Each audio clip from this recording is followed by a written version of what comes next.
What's up, everybody? It's the homie Truth Teller, the street reporter. And remember, when I was telling you guys, when I came to Chicago, I wanted to talk to people who I felt like is pushing the culture forward.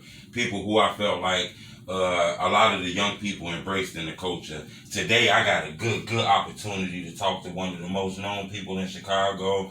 I got an opportunity to talk to BoDeal. How you doing, big homie? I'm good, man. I can't complain, man. Blessed to be here, you know? I appreciate it, man. Now, for the people who might be blind or under a rock, who don't really know what's going on, you'll let them know exactly where you're from and exactly, you know what I'm saying, the area you came from. I'm from the north side, you know what I'm saying? I'm from the, I was born in the Cabrini Green area. We moved further north in the Albany Park area. Did a lot of shit in the uptown area and out west. So a lot of people think I'm from out west because that's where I was at, you know what I'm saying, for a lot of my later years, you know. Okay, with you being out west though, because I ain't gonna lie, I kind of thought you was out west too. Yeah. What's the difference from the west side and the north side? Because a lot of people kind of portrayed the north side as being a little soft. I looked on the internet and seen they look a little aggressive out there. No, the north side, I never gangbanged harder nowhere. Like more than I did up north. Like up north is where you really gonna gangbang at. It's hot with the police, so you gotta know how to stick and move and move around. You gotta know your way through there if you want to really survive. And the west side was more like wide open. You know what I'm saying? So when we went out west, I couldn't believe that. You know, niggas was able to stand out and hustle on blocks. How they was doing it with lines and shit. We couldn't do that up north where we was at. You know what I'm saying? So, but now up north, you get your ass patched. Like that's something that a lot of people they underestimate north siders because they look at it like, oh, that's where the gays and the whites at. But now you get caught in them pockets, certain pockets, where you gonna get your ass patched. And I noticed it's a lot of gangs and it's a lot of like cliques and shit in Chicago. Right. I done watched a lot of your interviews, bro, and I see that you was affiliated with a lot of that shit too earlier, and you know what I'm saying, you was affiliated with that shit. Right. I want to know, is it still like active leaders? Is it still like active chiefs? Is this somebody who could slow some of this shit down that's going on in the streets?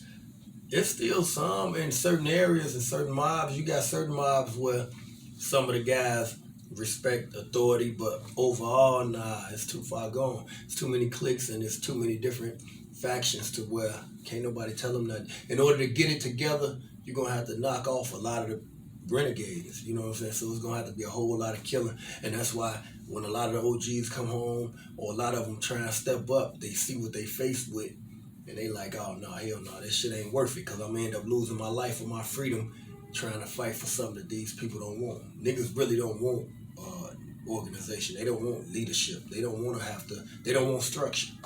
Right, you know, I done talked to a lot of people, and I'm not gonna lie, I used to think the gang shit was just like if you didn't have dead around or something like that. But I noticed it's a few deads around. What's the reason why a kid joined the gang? Is it just he don't have a dad? Is this shit like kind of trendy? Is this shit like fashionable now?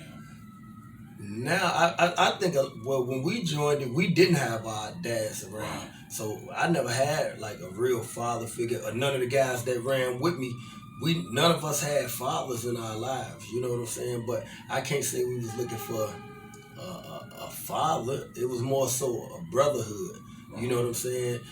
Your brothers to stand with you and protect where y'all from, you know?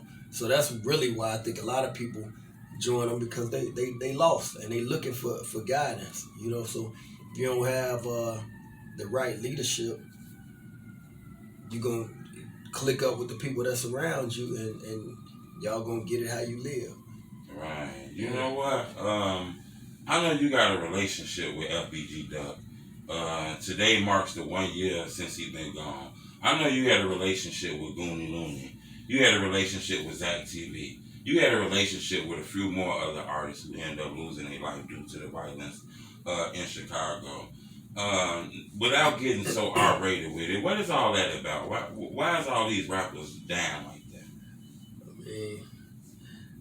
I mean, I can't speak on their situations, you know what I'm saying? But a lot of people be having certain stuff going on, you know? It'd be a lot of street stuff going on, and we all know what come with the streets. Like, it ain't no beating it.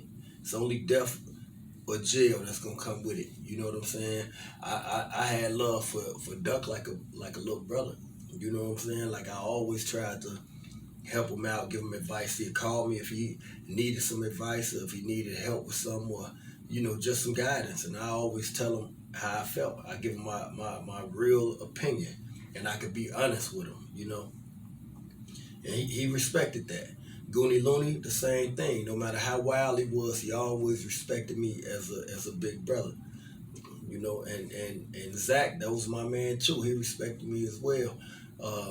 And I had the same respect for all of those people as well. With Zach, I told Zach, and we had many conversations off the record, and I still got like text messages and everything to where I would tell him like I felt like, man, you instigating some of these beefs. You know, use your platform different. You're in a position where you can really change a lot of people's lives, but doing it, bringing more pop, more energy towards the music versus the beef. You know, and he told me, man, this is what these young niggas want. This is what they do. He said, but I never allow nobody to come on my platform and disrespect you or bump or count. Like I look at y'all like godfathers of this shit.